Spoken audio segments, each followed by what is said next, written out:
And today is all about God's personal blessings to us. Okay, about God's personal blessings to us. And it's all about having visitors. Christmas time is always a time when we have lots of visitors, isn't it? And we see people perhaps we haven't seen for a while.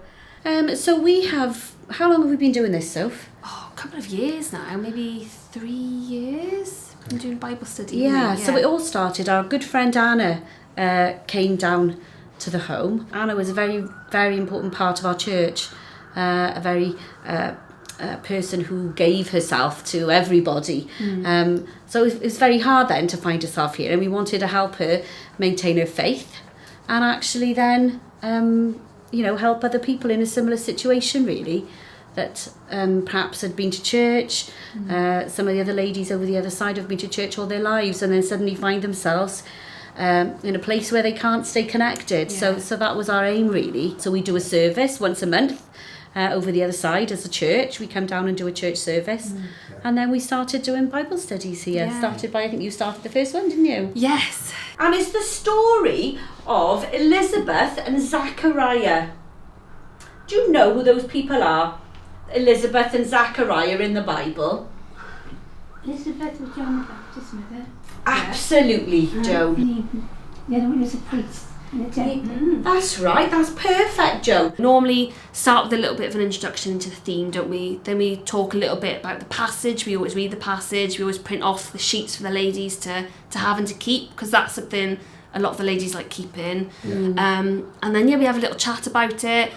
Sometimes we go a bit off topic, but that's fine. It's more of a conversation for us. So we've got this list of this is what we're going to go through. But if we don't, that's fine. If we go off tangent, that's okay, isn't it? And the first words that Zachariah said once he could speak again was, "Blessed be the Lord God."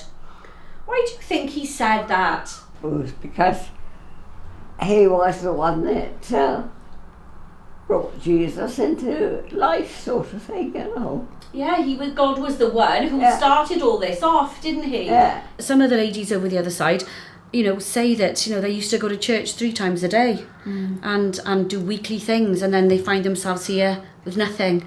So for their well-being, to have that connection again, to have those God conversations is just, I think, really helps them, and it just helps them to remember that they might be here, they might not want to be here, but actually, they can flourish here. And that God's with them in it, which I think is something beautiful. And as well, I think it's a big, I know when we've spoken to the ladies the other side as well, there's a big relationship side of it as well, isn't it? So it's more than the God conversations, which are brilliant, and that's why we're here, but actually they look forward to it every week because they speak to us and they speak to each other, and that speaking to each other is the biggest thing, because I know some of the ladies have said, oh, well, now we stop and we have a coffee, when they're in the breakfast and they have dinner, they go and speak to each other. It's about relationships. It is, yeah. Well, I'm not one to talk much. I like listening to them.